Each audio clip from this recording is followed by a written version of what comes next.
I make this a little smaller so I can see if it's sharing properly. Is that working, Ms. Lafferty?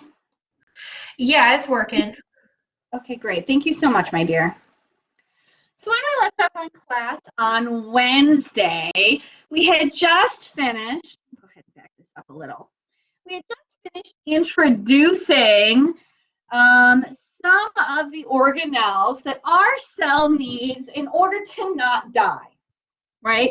So we had sort of generally introduced all three of our energy, right, or not death-related organelles. We talked a bit generally about the mitochondria, right, something that pretty much all eukaryotic cells have. Then we talked about the chloroplasts, right, another very efficient type of energy organelle, but something that only plants and algae have. And then we talked very lightly about peroxisomes, right, which is a significantly less efficient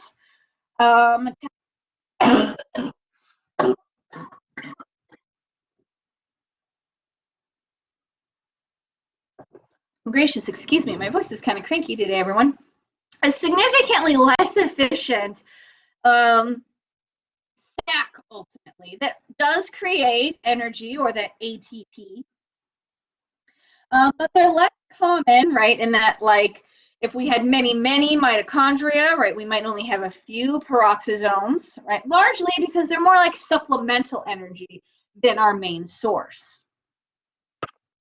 At the end of class, then, we had just finished up talking about what is the core important pieces that make a mitochondria what it is.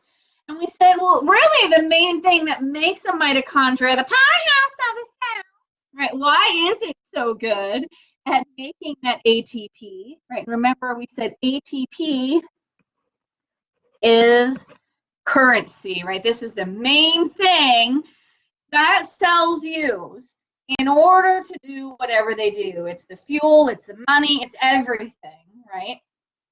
And it's so good at making ATP because of the cristae, right? And so remember, we thought cristae are like countertops. And so like any good kitchen that has lots and lots and lots of countertops, okay, our mitochondria has lots and lots and lots of cristae, right? Lots and lots and lots of folds. A little shaky today, please excuse me, my gracious. Right, all of these folds, right, all of these membranes are surface area. And like countertops, we had our like baking cookies example in class. The more countertops that I have to bake cookies, the more easily I can make the cookies, right? And the more cookies I can make, because I have a space where I can mix the cookies, a space where I can let the cookies sit out to cool, a space where I can stage putting them on the trays, right? I can just make cookies everywhere. For the record, I use baking cookies as an example for like everything. Same thing happens here in our mitochondria, right? So here I have many folds at the cristae. And we really want to practice this word cristae, right? Because we had a very similar term, cisternae, right, in our Golgi apparatus. And it's very easy to mix those up, so be very cognizant. Okay, so here in our cristae, okay, we have many folds, these many membranes. Same thing, we have all this surface area, and on each countertop, on each space on the cristae, we can make ATPs. We're very good at making that ATP. Okay, so mitochondria is the main space that we're using to make the ATP, and we'll get a chance to talk about this a little bit later in the semester when we talk about energy in cells. Relatedly then, or the other type of organelle we're going to spend a little bit of time on, right, is the other very efficient energy cell, energy organelle in the cell. And that's the chloroplast. So remember, chloroplasts, right, only occur in plants and algae. okay? But their job is fundamentally the same, right? They're sort of the cheaters, okay? Instead of having to use an energy-rich source, like biomolecules such as sugar, a carbohydrate, which is how we'll look at mitochondria, chloroplasts use sun to make ATP. But fundamentally, it works the same way, right? So our goal here is still, we're going to make a lot of ATP, and we're going to make a lot of currency. Okay, and how are we going to do that? We're going to do it with a lot of surface area. Okay, so instead of having cristae to do that, we're going to have thylakoids to do that. Okay, now in the long run, the mechanism here boils down to conceptually the same thing. Our thylakoids in this case are going to be our countertops.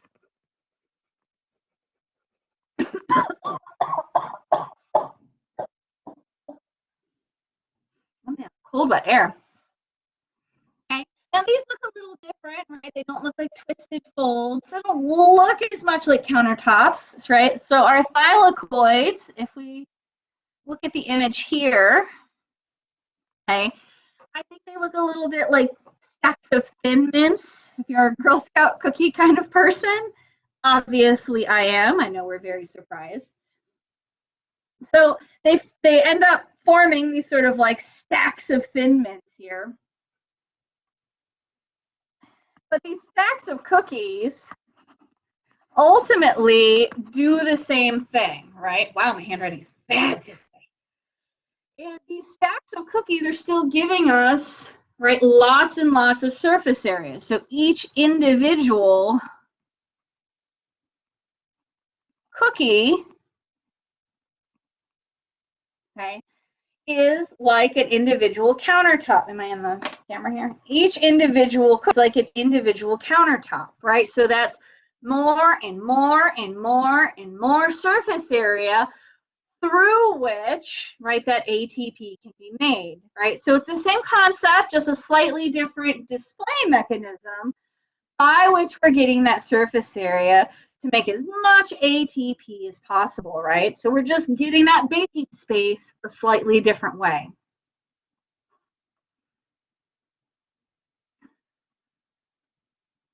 Okay, so any question about our energy-related organelles, particularly, right, the mitochondria and the chloroplast, or how we go about making that ATP in general, right? We haven't gone into the details of how it's done.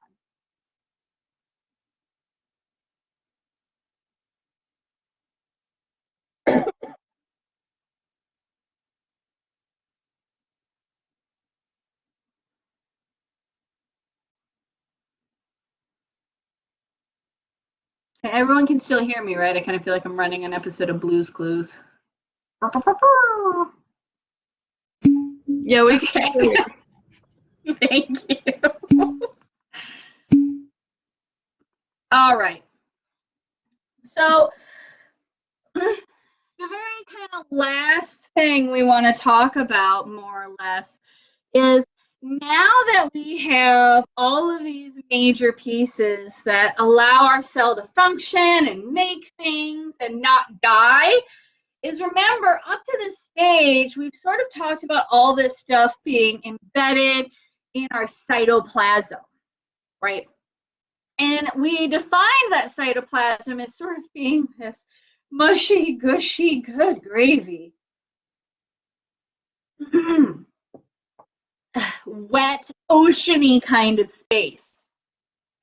And that has its benefits because it sort of allows everything to sit kind of nicely.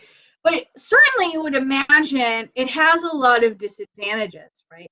If I want to get, for example, from something like my rough endoplasmic reticulum to my Golgi body, okay, if I have things just free floating randomly in a mushy gushy ocean, right, there's not a lot of trust that those things are going to be in the same place twice, right? Because they're just floating, man, living the best life.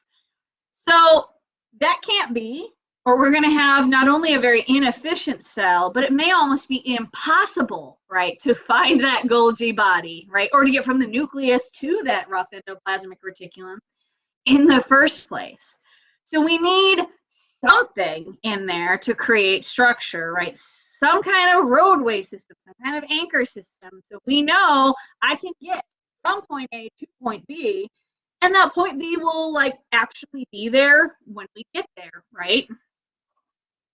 So how is it that we can do that? I'm about done with that, man. Ow. So the way the cell does this is called the cytoskeleton, right? So here again, we can kind of get into these words and break them down.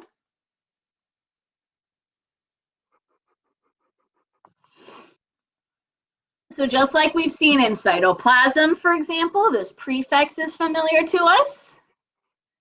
So we see cyto means cell. Man.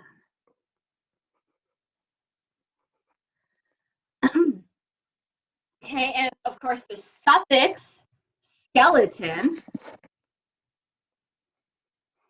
Okay, we can imagine that being scaffolding, right, or structure.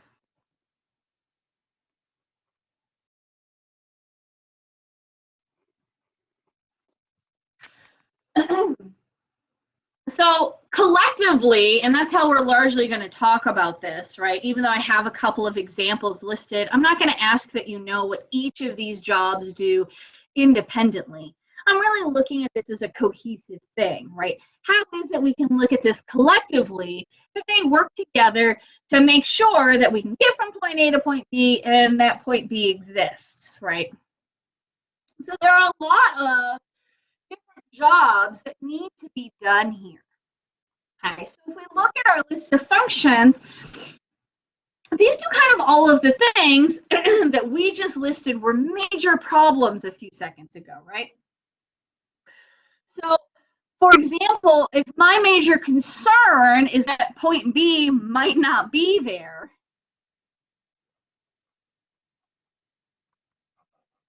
one of the major jobs, hey, is to anchor these organelles. They just kind of, we would imagine, an anchor on a boat doing, right? So we're literally going to anchor or tie down these organelles into one sort of location. So if we look at sort of the electron microscopy image we have here, or the fluorescent dye image, these green fibers are cross-hatching, right, kind of like a scaffold, right, coming across and holding our blue organelle in place, right? So it's not just going to drift off into the sunset and we'll never be able to find, say, that mitochondria again. So we're really glad it's making energy. We'll just never be able to get it from there, right? Okay. In the same way, right, we talked about one of our concerns being, well, how do I get from point A to point B? So here we see things like motility and a network. Okay, so quite literally what we see, and I have another image here that we'll look at in a second, and we kind of imagine them as like a network of roads or railroads. This sounds kind of weird as imagining it as an ocean, I guess, but however, we want to imagine a tube system, right? However it kind of works for our fantasy society that we've built in the cell, that allows us to move quite effectively, and in some cases quite directly, from one location to the next, right? Because remember, right, we have things like the transport vesicle, right? That little bubble made up of phospholipids, right? That's what you guys correctly told me in class on Wednesday. Everything wants to be made out of that plasma membrane. But those aren't just going to randomly float through the ocean. That would be horrifically inefficient. So our little UPS trucks or Amazon trucks, okay, need to be moving on some kind of roadway, just like they do for us.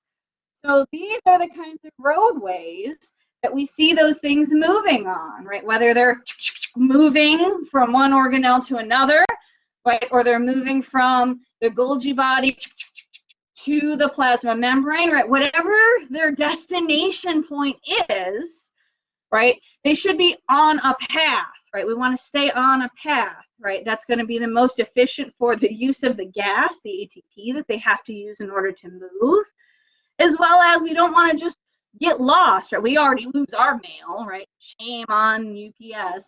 But it's even worse when you have a transport vesicle filled with a life-saving protein or life-saving energy, and it's just adrift in the ocean. So this is a way that we can make sure those sorts of things happen. Now, in order to accomplish all of these many tasks, there's more than one fiber type, right? More than one structure type. And this makes sense to us too, right? If we think about, well, what are the structures that keep our city going, right? We have tar for the roads and concrete. We have steel beams for our buildings, right? So we have lots of different materials that we use for infrastructure to keep our city connected and strong. The same thing is true for our cells. There's multiple types, right? And we see them listed here: actin, microtubules, intermediate filaments. Again, I'm not necessarily interested that you memorize each type and what they do. What I'm interested in that we understand that there are multiple types and that it takes multiple types in order to do all these different kinds of jobs. So let's look at another example of how this comes about. Please excuse me again. So here we have, I'm not sure yellow is the best choice here, an organelle. Let's try purple. There's nothing purple on here. So our orange thing, well, maybe orange is a bad call, the orange blob. Here's our organelle. Oh man, no matter what color I choose, I'm kind of hosed here, and that's like a mitochondria. Right, so this would be an organelle that we would need to go to regularly, right? It's making ATP. We need to go collect that ATP to use it. It's like going to a bank. And so here we can see with the orange scaffolding, right? It's been anchored. So let's keep point B in place. But you can also see with some of these other filament types, right, that we have our roadways, right? So we have mobility and road.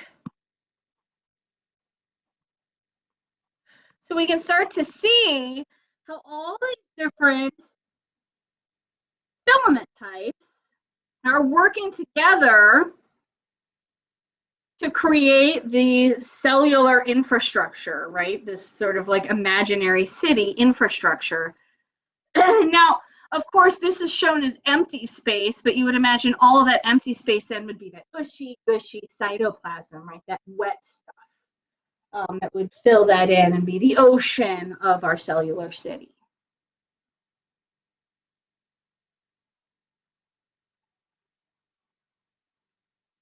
Okay, any questions about this?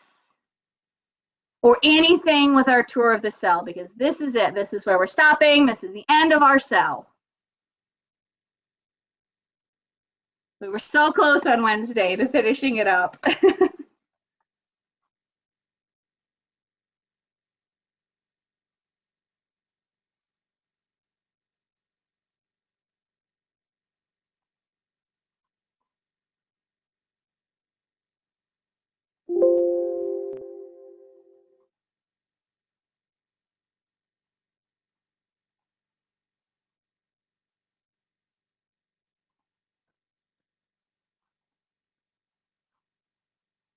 Okay.